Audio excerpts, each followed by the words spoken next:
Okay. So thank you for joining us for the final session. It is titled Dating, Sexuality, Relationships. In previous years of this SCI forum, we've had speakers and topics about like the process of having a baby after a spinal cord injury, how it's different and things like that. And we might get into some of that today, but I wanted to put together a session more about relationships and online dating versus real life dating. I don't know. And like relationship type of things. I don't hear people talking about it all that much other than in the Facebook support groups that I'm involved in. I mean, there's a lot of conversation there, but as far as like webinars and presentations and things like that, I have not come across too many things like that. I think I have seen one webinar in the 13 years that I've been paralyzed. So I wanted to put together a panel that has experienced the dating world in different stages, that are in different stages of the dating world, and everything in between, sharing wins, failures, everything that we are comfortable with. So if anybody watching has any questions, let me know. Richard, to answer your question in the chat, I do have a caregiver packet that I can email you. A member, Maria Sutter, had put it together. It's great. And she gave me permission to share it with anybody that needs it. So I will share that with you. For it's a resource packet on how to find a personal care attendant. Maria has a lot of unique and creative ideas for that. Okay, so I thought for this session I would kind of introduce kind of myself and a little bit about my background in regards to dating and relationships and all that. And then I'll introduce the panel and have them give a little bit about, tell a little bit about them and their little bit of history or whatever. So I'm Megan, and I mentioned that I was in a motorcycle accident in 2007 at the beginning of the day. And at that time, I was engaged. I had been engaged for 4 months at that point.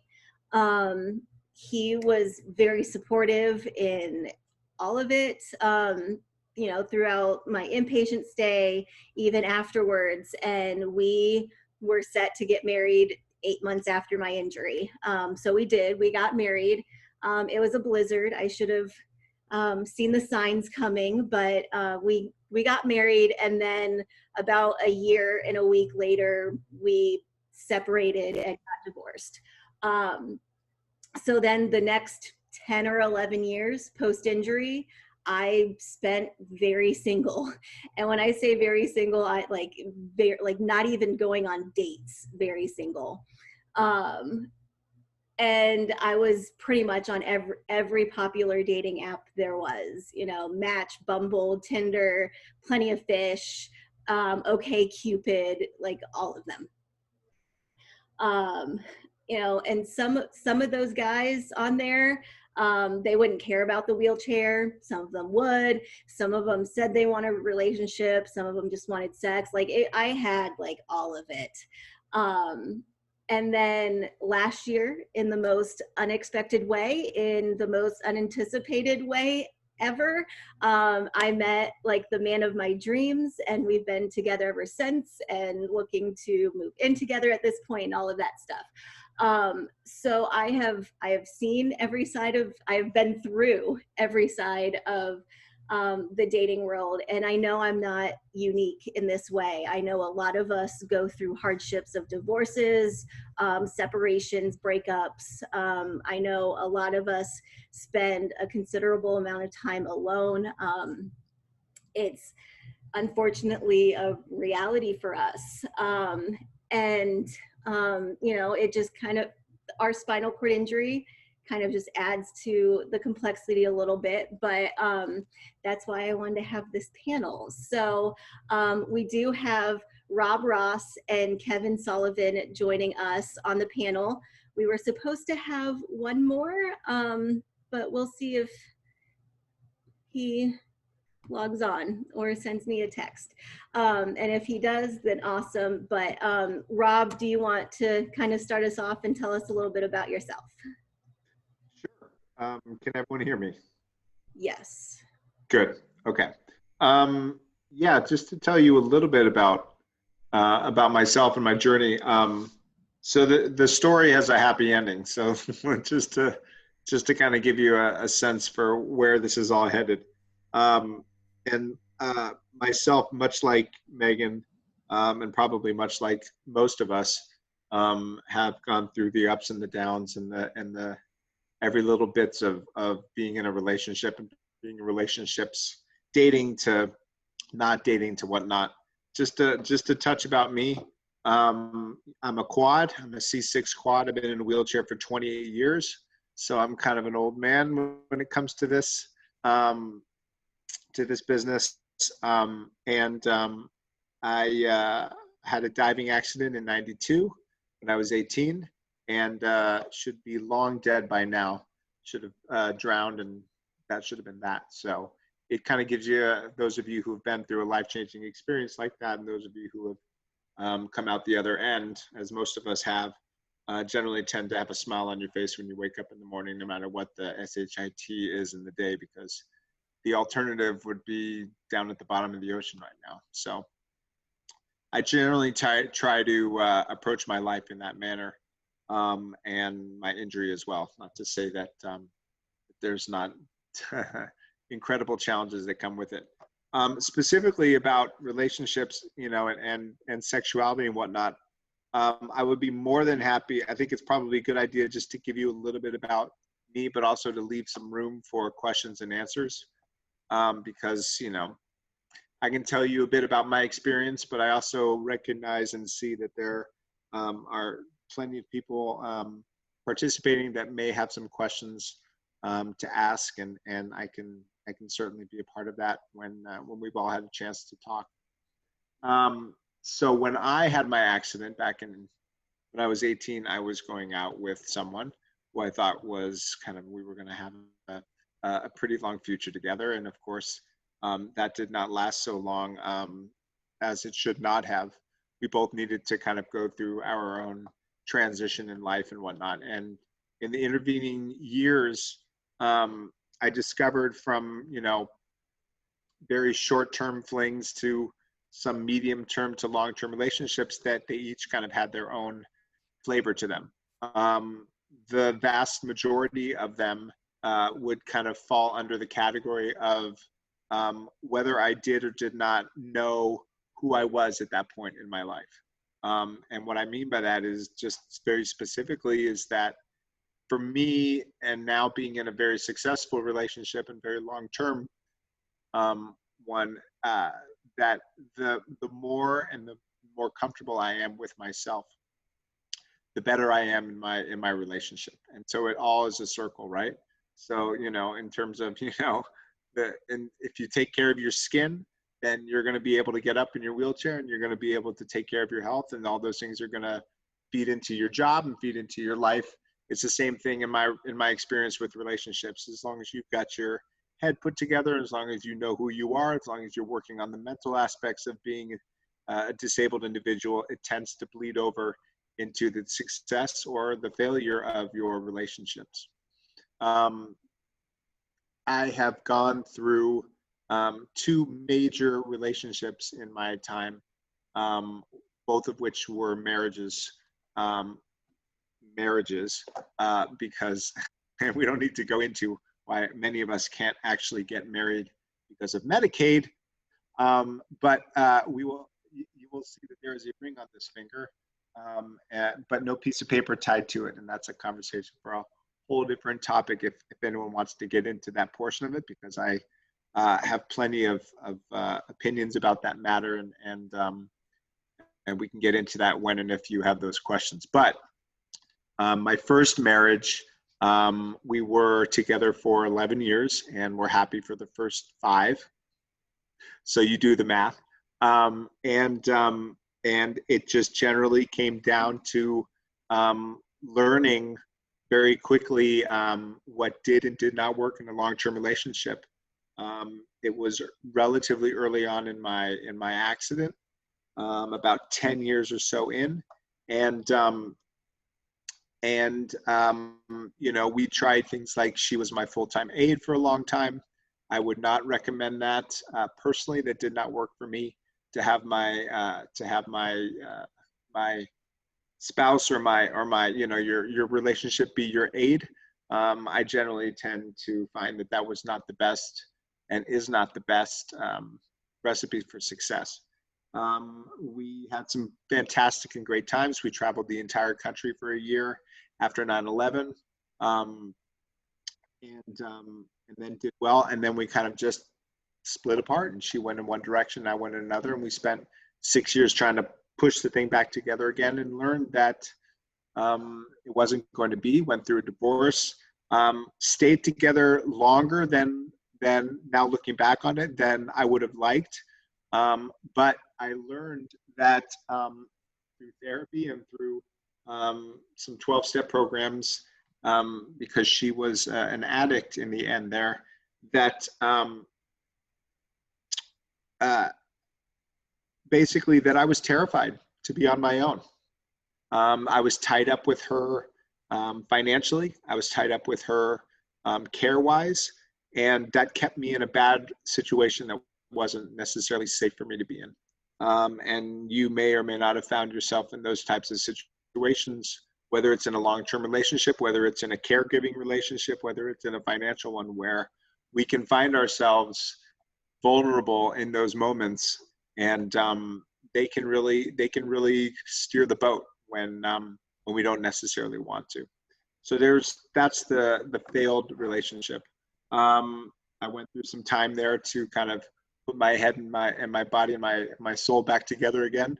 And then about a year and a half after that relationship, I met my current wife. We have been together ever since. It's going on 10 years now. Went through the process of fertility treatments and IVF, and eventually we now have a 4-year-old daughter, Olive, who is absolutely amazing.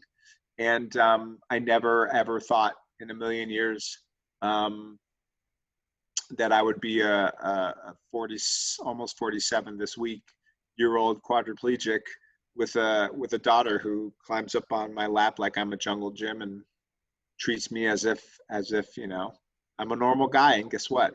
To her, I am. And while life is certainly not, you know, normal for many of us, this is my normal life. This is my new normal. It's been for 28 years. And that last little hurdle for me was whether or not I could be a father, whether or not I could actually be a participatory father, whether I could hold down a successful relationship and be a partner who could, you know, carry weight. And I have found that the answer to that is anything is possible, which I've been discovering and rediscovering my entire life. 47 years, as I said, alive, 28 of them in a wheelchair, keeps teaching me new things almost every year. And this little girl, 4 years old now, has taught me almost more than I have in the previous 24 years. So that's a little bit about my story. Like I said, I'm more than happy to talk about any questions that you may have about relationships, about sexuality or whatnot. Generally, those things tend to be a little bit more personal or a little bit more personalized questions. I'm happy to answer them. I'm happy to say that I have had and continue to have a successful sex life and a successful relationship as well. So that's a little bit about me, and I'm happy to kind of pass it on and then answer any questions that they have. Yeah, yes, we will let Kevin introduce himself, and then we do have a question to come back to you for. So Kevin, tell us a little bit about yourself. So my name's Kevin. I'm a T9 paraplegic, injured a little over 3 years ago, 3 years, a month and a week actually. So I just looked at the date right now. So I'm obviously newer to the wheelchair scene, if you want to call it that, than both of you. So I just graduated with my master's degree in higher education administration, and I'm kind of new on the dating scene. I've had Tinder and Bumble downloaded, and I've gone on dates, 1 or 2 dates at a time previously. I wouldn't say I was in a relationship, but I was dating a guy for about 3 months over the summer, and we met right as the pandemic hit, so we didn't really meet each other until 2 months after continuously talking and texting and everything. And that fizzled out, not because I use a wheelchair, just because of our priorities lied in very different places. But yeah, I mean, identifying as LGBTQ also, I think, has additional outliers to it, just based on the way men tend to date other men and the expectations for a relationship or not, and everything else, which has probably been the most challenging part to deal with. I don't know if anybody else here identifies as such, but most gay men expect you to have a 6-pack and be strong and like have a beach body all year round. And while I'm working on that, I've never been an extremely fit person. So I feel like most gay men judge you based on your looks before anything else.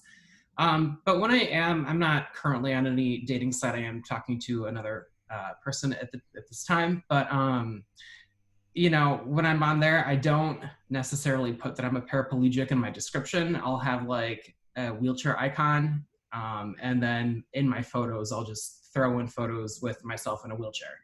And I've honestly never really. People aren't going to match with you if they don't like your photos. And, I've obviously matched with people and gone on dates, and it's never really been an issue.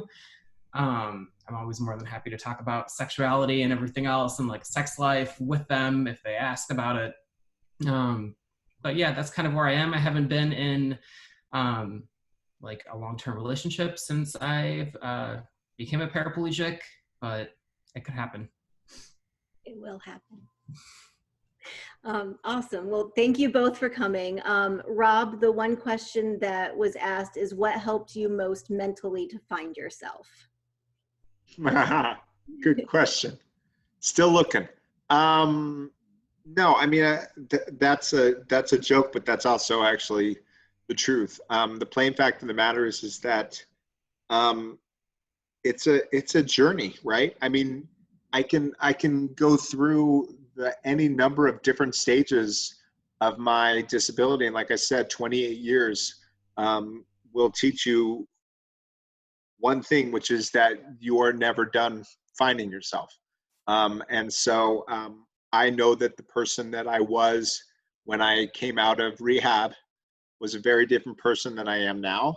And all those different steps along the way, frankly, required me to do soul searching and to continue to do soul searching at every stage along the way. And frankly, some of them have to do with relationships. Some of them have to do with, frankly, near-death, medical experiences. Some have to do with job losses. Some have to do with transportation. I mean, there are any number of challenges that we all face, right? And we face them in the best way possible, but some of them kick the shit out of us.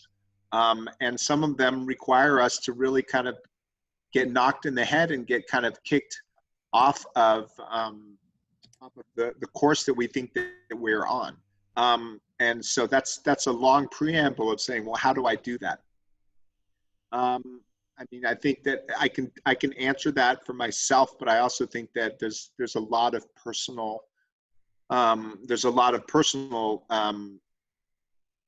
aspects to it. What works for you? I know for me, therapy has always been a key, even prior to my relationship and prior to my accident. I've just kind of been the type of person who does well in therapy. If you're not, that's okay. I've also been a part of some groups where we've talked where it has and hasn't necessarily worked for me. It really depends on the groups. As I mentioned, I was in a 12-step program for a while for what's called Al-Anon, which is for people who are friends or family of people who are either addicts or alcoholics, as I mentioned. Previous ex, was an addict for quite a while, and 12-step program is a phenomenal way to continue that journey. I use it, frankly, now, even like I said, 10 years well past that relationship. I frankly use the keys to a 12-step program as kind of life's lesson. You know, there's nothing in about being disabled that isn't wrapped up in the first step, which is I am powerless, and I have lost my way, and am trying to search for what that way may be. And at that point, then it becomes kind of your personal journey, whether it's faith, whether it's friends. I certainly know, just kind of wrapping up, that I would not be where I am right now without friends and family and support around me, period.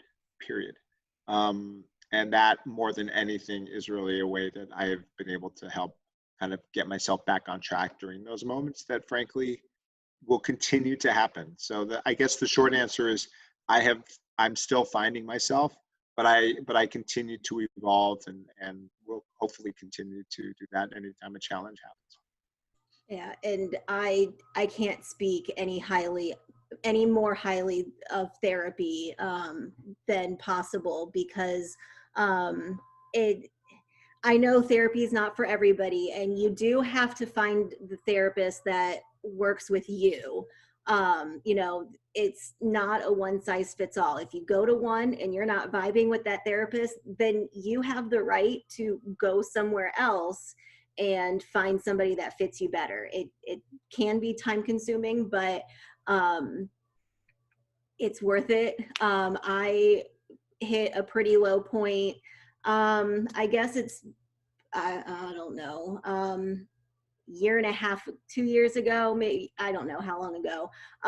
But I decided to get back into therapy, and then that catapulted me into this big self-healing wellness journey that I've been on, and it's been magical. I think the relationship that I'm in now could happen and did happen because I had already started that process.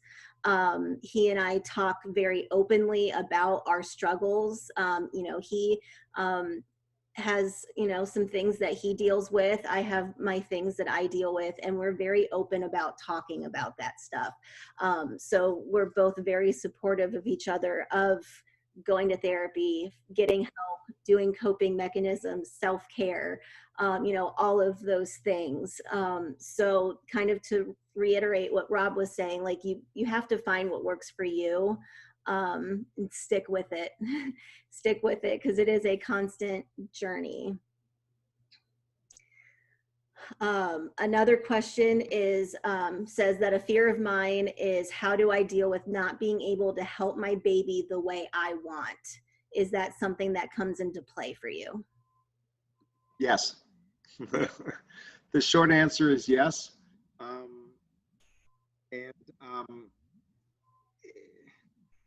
mean, just asking a follow-up, is this someone who has a baby, or you're concerned what will happen if I do have a baby? How do I manage? And I can probably address both. Again, it starts, and always starts for me, with the support system that I have around me. And my wife is absolutely incredible. I'm sorry, Megan, go ahead. If I do. If you do, yeah. So, I mean, that was my big question, right? I mean, listen, I mean, the first question was, you know, is this going to work? And it took some time to you know, make the baby. That is not an easy part. And frankly, any and all of us have different processes when it comes to that. You know, if you're a man, you have to figure out a way to ejaculate and get sperm out. And some people it's easy, and some it's difficult. If you're a woman, you obviously have to work through and get help with the pregnancy itself. But honestly, that is the easier part of raising a child. And at the end of the day, I remember we went to kind of like a baby. She had really nothing to do with SCI, but she was much more kind of like a baby behaviorist. And I had some real concerns. This is when Olive was maybe about a year old. And there were little things that I could do, but I was really not able to do a whole heck of a lot. And it was upsetting, and it was scary, and it was kind of, is this the way it's always going to be? And she just plainly told me, everyone hits their golden period with their child, whether you're in a wheelchair or not. And for you, Rob, it's not going to be right now. You're dealing with these mitts right here, and there's just some things you're not going to be able to do. Now, certain people can. I have a buddy who's got 3 kids, and he's a C6 incomplete. So, he can do different things. And again, we're all pretty little snowflakes. So we all have our own individual things that we can all do and little things that we can't do, right? So I can't speak to everyone. But what I can tell you is that I hit my golden period about a year ago. And when she could start communicating with me, and when I could start communicating with her, and she would listen to the things I said, and we almost went through it in terms of, it sounds insane, but like dog training, to tell you the truth, in terms of when it comes to, daddy can't chase you upstairs. So you have got to be able to listen if daddy says stop. Now, granted, there are no stairs in the house, but when we're out and about and she and I are by ourselves, she knows that she's got to listen. And it's that kind of thing that gives me confidence to know that I can handle certain things that I would not be able to run into a street if she goes and grab her, because I just can't do it as a quad. But, you make the accommodations in the same way that you put a ramp in your house, you put a ramp on that kid, and whatever that ramp may be, metaphorically, you'll be able to do it, and you'll know those moments when and if you choose to have a child. So don't be fearful of those moments, but also recognize that in all things disabled, you're just going to have those successes, and you're frankly going to have some failures. And have a plan, have a backup plan, have people to help you out, and be okay with the moments that don't always work out perfectly, because they're going to come. Elizabeth in the chat is saying that she's 26 years post-injury and had a baby 10 years ago and has been married for 19 years. And she mentally figured out different ways to take care of her son, especially when it comes to like spinal cord injury things. She says that she was honest with her son, told him about the scar on her back and all of the rods, and she feels that we should be honest from the beginning, which completely agree. And I think we all will kind of figure out our little niches and the things that we can do. Say, as someone that kind of studies personal development and like human interaction and things like that, with everybody that I've talked with, it kind of seems like there's just 2 major themes when it comes to any relationship, and that's confidence and communication. It's having the confidence of knowing who you are, what you stand for, and being able to openly and effectively communicate with your partner. I think people can communicate, but it might not be effective and things are breaking down. So, I mean, I know for me, the more open and honest I am, the more vulnerable I am, which is super, super scary for me. The relationship gets better. So, I mean, as with everything, I know something that a lot of us struggle with is, how do you openly talk about the not so fun things of spinal cord injuries, the bladder care, the bowel care, when you need help, what you need help with. And for me, I'm very open about my bowel and bladder care.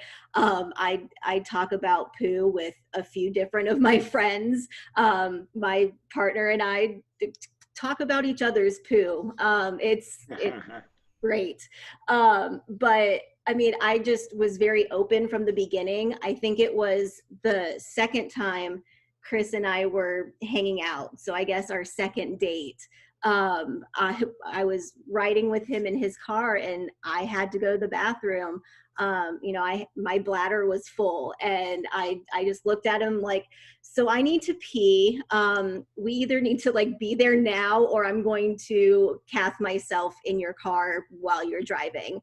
And he didn't even like, I mean, I like hit the gold mine with this guy because he didn't even flinch. He's like, do what you need to do. It's fine.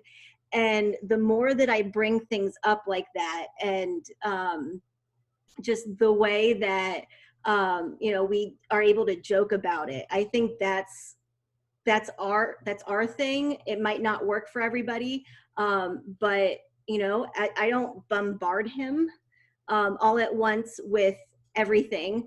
But as things arise, that's kind of when we have a conversation about it. I don't know if either one of you can kind of speak to that as well.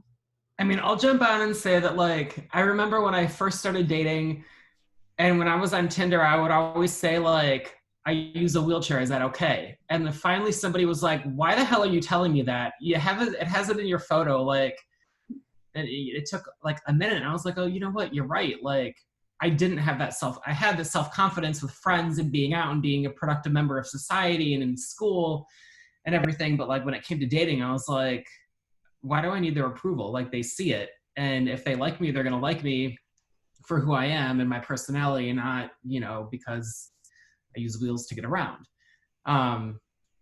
And I'll agree with you on Megan, the one person that I was dating, like over the summer, we got to Trader Joe's and I had like a small UTI and I picked him up and we went there. I was like, listen, like, I gotta pee right now. And he was like, all right, I'll just get out of the car and go and get in line, because they were only letting 20 people in at line, or 20 people in the store at once.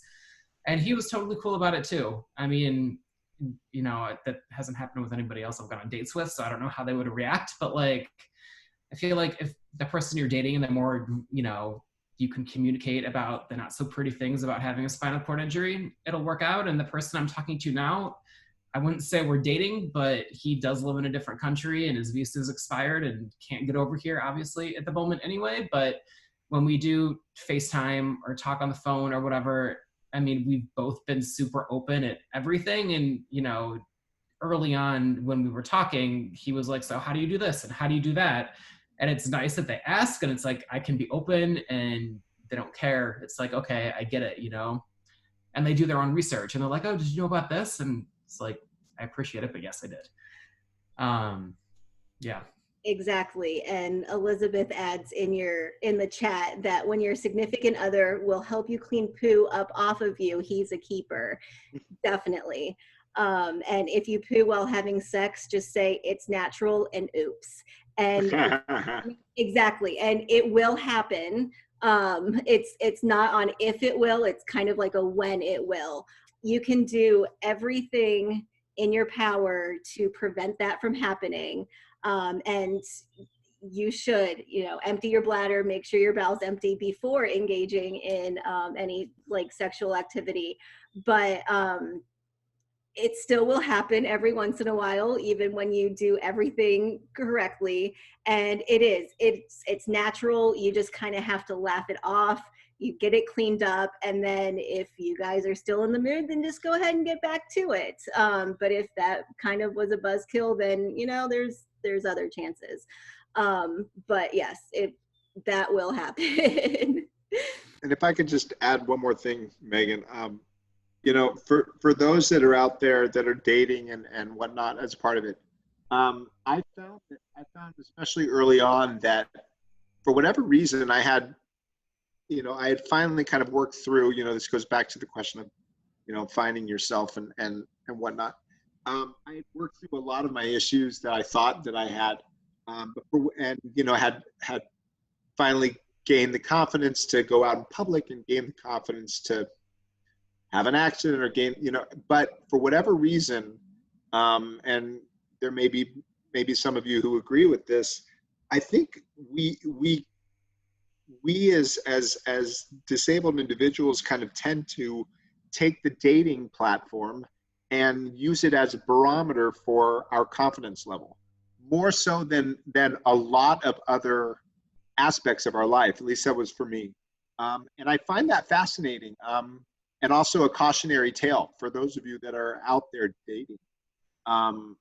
You know, I'm not sure why that is. There are plenty of people that don't want to be my friend in life, right? We have all met people that are like, all right, go fuck off. Like, I don't need you in my life. And we just, okay, so I'm moving on to the next friend. But you're in a relationship or you're dating someone and they reject you, or they don't want to be a part of what may or may not be a more complicated issue as dating someone in a chair or whatnot. And all of a sudden that just hits us to the core. And it's perfectly okay to let that happen and to feel that pain. But I also think that it is something to be on the lookout for those that are dating or those that are in relationships, to make sure that you do not tie your self-worth to your dating or relationship successes or failures, because they're going to happen. And if you allow every single one of those to color who you are, to color your lens upon which you view the world, it's going to be a bumpy ride. And that's just been my experience, and that I have done that and had done that plenty of times. And for whatever reason, it seemed to always kind of come back to the relationship thing. I'd get fired from a job and would have, this is just an example, but, it would have very little kind of like, all right, well, that didn't work out, but would get in an unsuccessful relationship and find myself down for 6 weeks and kind of reevaluating who the hell am I and what's wrong with me. And so I would just put that out there as something for everyone to kind of keep an eye on in their dating life, to make sure that you don't add too much weight when there's a success, and you don't add too much weight when there's not so much success. Absolutely, especially in the online dating world, where there are so many more potential partners for you at your fingertips than you would ever meet out in the real world. And, if we're basing our confidence and our self-worth on strangers not liking us just because we use a wheelchair or we have a disability or whatever, I would also urge to kind of, take a look inward, what really about it is affecting you, and, maybe process it through therapy or journaling or there's a lot of self-healing tips and tricks out there that you can use, but definitely be cognizant about it. And, if you are feeling down, kind of, feel it. I'm not trying to invalidate your feelings at all, because if you're feeling it, then you're feeling it and you need to feel it.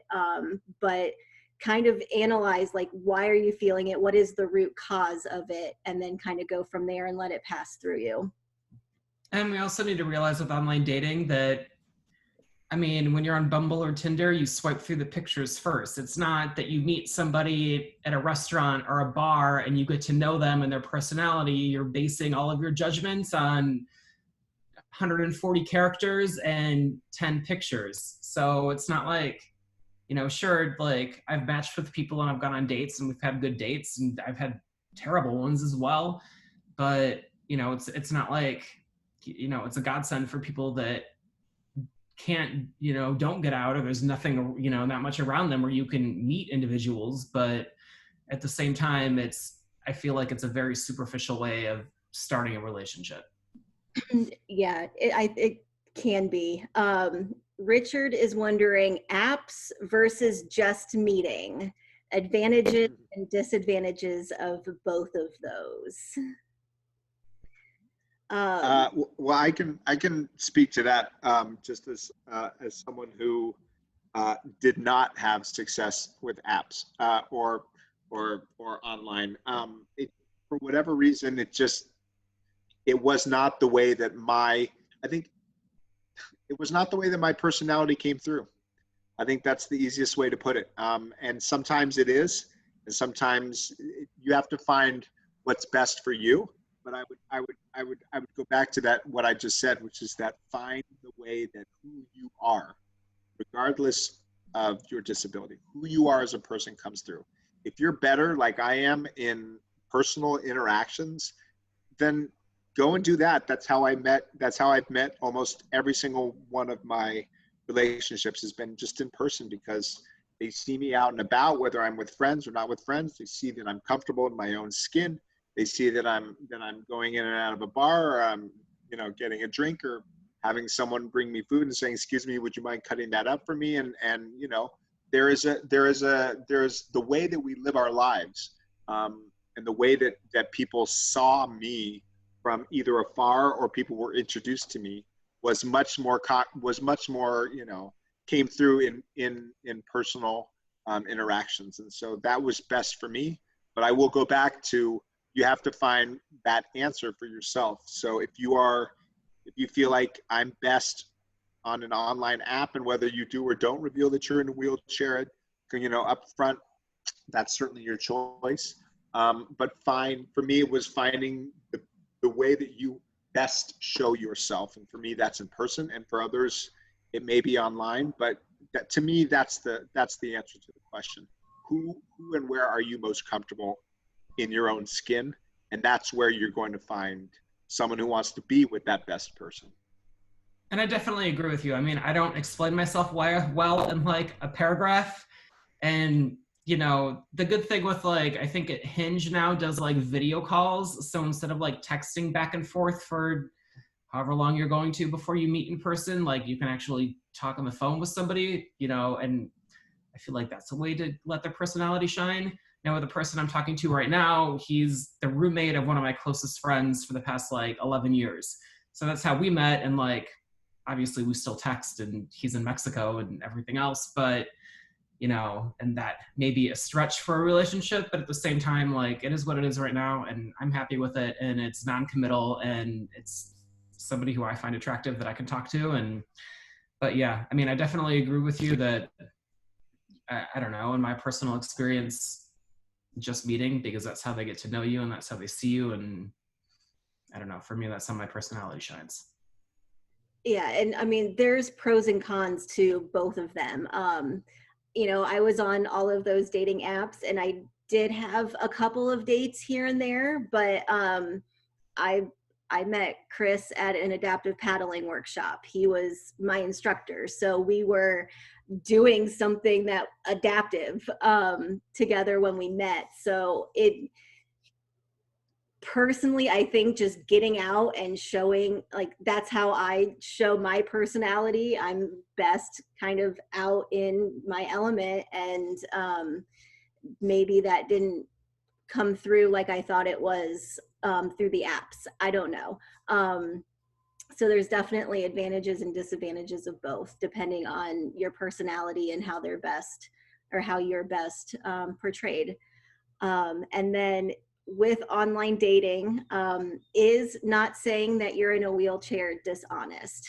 I think it's a hot debate, I think, no matter where, because, do you put that you're a wheelchair user in your pictures, in your profile? When do you bring it up? Do you bring it up? I know that's kind of heated. So for me, when I was on the dating apps, I had at least one picture of me in my wheelchair, showing my wheelchair, and I put it in my bio. I was in a motorcycle accident. I am a wheelchair user. And then I go into, I'm fully independent. I have a job. Blah blah blah. What do you guys think? I mean, I know for me, when I was on it, at first I would only have selfies, but then 8 selfies, I don't know, I think honesty is the best policy. I don't necessarily explain my situation. Like I'll leave that for like an actual conversation with somebody, but like I said, I'll put like the wheelchair emoji on there. And I'll throw like the first couple photos or selfies, and like the other 8 that I'll put on there are all like me in a wheelchair out with friends, or I don't know, DC, you know, like traveling or something like that, to like show them that I'm independent. But I don't know, because when I first started dating, I never used to, and then that would have to be in the whole conversation. And then you know, if they like me and they like my photos and they see that I use a wheelchair, that's like one less topic I have to bring up at the beginning. You know, I don't want to lead somebody on thinking that, have them think that, you know, I'm able-bodied and can walk and, you know, can, I don't know, go play basketball or something, you know, I can do that in a wheelchair, but still, you know what I mean? So yeah, that's the way that I view it.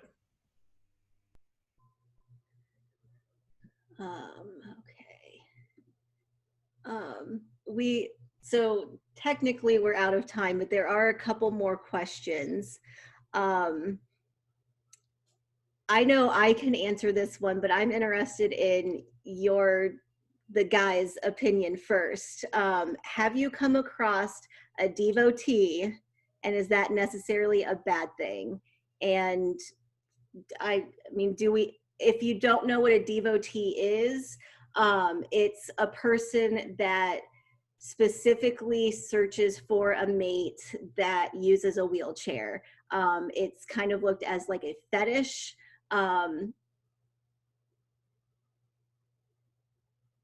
What have been your guys's, before I say anything about my experience, what has been your experiences?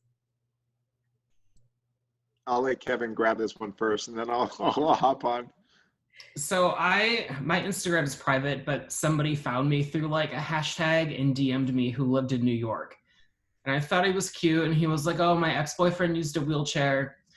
And it just, like, I gave him my phone number and we were texting, and it got creepy. And then I was like, I flat out asked him, I was like, are you a devotee? And he was like, I don't know what that is. And I was like, do you only search for people who use wheelchairs? And he was like, I just like it because I like that there are things that you can't do. And that really freaked me the F out. And I was like, you know what? This is nope. I like texted him and I'm like, this is over. I blocked his number and everything else. And I was like, you're creepy as shit. Like, he wanted me to come visit him in New York. And I'm like, dude, we've like talked on FaceTime twice. Like, I'm not gonna pick up everything and like come stay with you when I don't know you. And after you said all this shit about using a wheelchair, I don't need you to like flip me out of it when I'm like trying to roll down the street and then like pretend like I fell and have to lift me up. Like, I'm not about that life. And whether that person would have done that or not, I have no clue, but just, I think I mean, everybody I'm sure has like a fetish, but I feel like that's a very, I don't know, I have no words. It's a very weird fetish to have. And I would never date anybody who was like that. Yeah, I mean, I can give the quick answer, which is that would not be for me. And again, it goes back to the person asking the question, whether or not that's something you're looking for, whether that's something.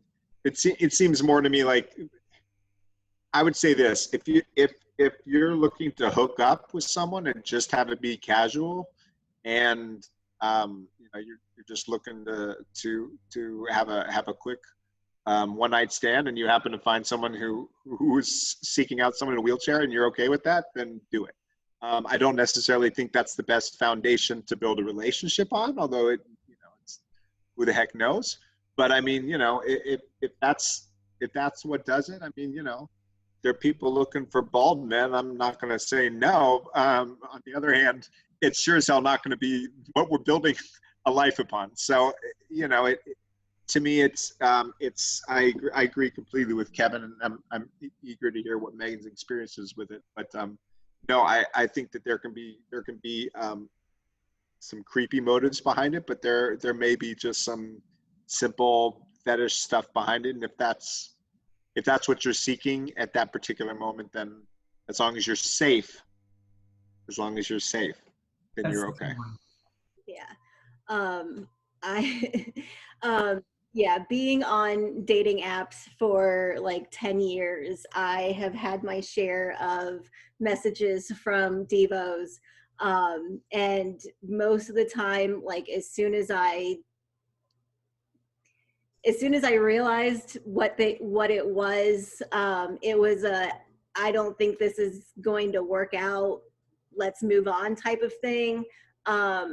A lot of the times I did end up having to block them because, and I'm hesitant to say this because I know not all divos are the same, but the majority of the time it is a creep factor, and I just get creepy vibes, and that's not what I want in my life. So they've always pretty much been shut down, like from the very beginning.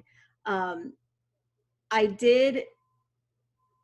don't want to say I carried on a relationship with one, because that's not the word that I want to use, but I would have conversations with one guy through an app about it, because as someone that studies human interactions and relationships, I was curious. I wanted to know. So I wanted to know about like being a devotee from their perspective. And the way he put it is that it's just like you or I could be attracted to blue eyes or brown eyes or long hair, a beard, whatever. He was just attracted to the atrophied legs specifically. So as he put it like that, I'm like, okay, that kind of makes sense. You're still not for me. This is still not going anywhere, but I can understand. So I kind of don't necessarily think it's always a bad thing that somebody is, but it is something to watch out for. It is something to be careful with. Majority of the time, it can be creepy vibes that you have to decide if it's right for you. So yeah. I think there's also a very thin line between between a devotee and someone who's just absolutely comfortable with who you are given your disability. There can be the difference between those two is stark in its description, but it's also very, very deceptively difficult to parse out. And I can tell you that just being, with my past relationships and with my wife, there have been plenty of moments where, I would not necessarily say that they were out looking for someone in a wheelchair, but they were absolutely 100% comfortable with it from the start. So do you think of that as a devotee? Probably not. But on the other hand, I've had the least amount of success with someone who was on the complete opposite end of the spectrum, who wanted absolutely nothing to do with someone in a wheelchair, got comfortable with it, and then went right back to not being comfortable with someone in a wheelchair. So I would lean more toward, the devotee side of the world, where people are more comfortable with who you are and what you are, without it getting a little creepy. I think the difference with that is that, like, if they're comfortable with you using a wheelchair, they're also comfortable with your personality. They're not out searching for somebody who uses a wheelchair because of atrophied legs or because there's things that they can't do. You know what I mean? Yep. I mean, I think that's where, while there may be a thin line, I think that's where the line definitely has it's where the differences lie. Yeah. Okay, so this doesn't have anything to do with dating or relationship, but Rob, since you are a power chair user, Dina's power chair has been broken for about 3 weeks. She can't leave her apartment without it. She calls her repairs are covered by insurance, but the company's taken their sweet time. She calls every day to hear that they're still waiting for a quote from the manufacturers. Is there anything that you can suggest or that you have experienced that can hurry up this process? Um, well, I think it depends on who you're using. I've had, honestly, for any of us who are in chairs, I think it always comes down to the personal relationships you have with the people there, who you know, who can get things done, and then ultimately the company that you're working with. So just personally putting in a plug for Health Aid of Ohio, which is who I work with. They're absolutely fantastic. On the other hand, they've changed a lot of their ways in terms of stocking items. They used to stock items, so when something would break on my chair, I'd get it, in a day or two. Whenever they could get a tech out here, I could get out to them. They, because of funding and Medicare and Medicaid and being reimbursed, I have to wait for parts to be ordered and to get a tech out here and fix. So I can understand completely if you're in that situation, even with a great company, even with great service, if they're not going to stock the item that you have in particular, that can be tricky. But I will say to me, it always starts with the company that you're with. And I'd be more than happy, by the way, to take that conversation offline and do whatever I can to help you out. Megan, if you want to pass on that information to me, I'm happy to have that power chair conversation. Definitely will. And Claudia in the chat suggests that you call your senator or your local council person, because they need to know that this is happening. With some of the research that we do, it takes like a month or longer for chairs to get fixed. So unfortunately, you are not alone. You are not an uncommon situation. It is a very common problem. A lot of people experience this. I would just suggest keeping on the company, because what is the phrase? The squeaky wheel gets the grease. The grease. That's what it is. So the more you call, maybe they'll get tired of hearing from you and rush the process a little bit faster, or anything like that. But yeah. And also knowing where the process broke down. So if for those of us that are on Medicare and Medicaid, there are 12 steps in the process between a broken wheel and getting it put back on your chair. And you need to know, is it a process of they're sitting around waiting for my doctor to write a prescription and it's on his desk underneath a pile, or is it a Medicaid getting it approved? Is it from the actual company itself? So knowing the process and knowing where this happens to, where your squeaky wheel happens to be, will be helpful to know why it is that you're waiting so long, and hopefully you have someone who gives you the right answers. Yeah.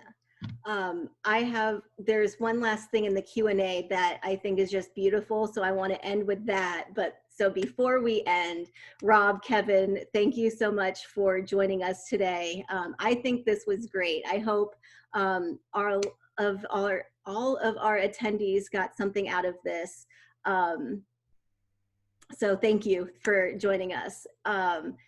This last, Charlotte shared with us in the Q&A. I just find it beautiful. So I'm going to say this and then the session's over, but stay tuned, because we're going to have a couple of wrap-up remarks, and then drawing for the winner of the $50 Visa gift card. So Charlotte shared that she and her husband met when she bought her first wheelchair, and they have been together for 35 years. So there is hope for all. They are both in chairs and they can help each other. Most people just see us as a regular couple, because remember that is what we all are. I just got goosebumps, and this is my second or third time reading this. That it's what we all are, wheelchair or not. Have fun. And that's just beautiful. So thank you all for joining us for this last session. Stay tuned.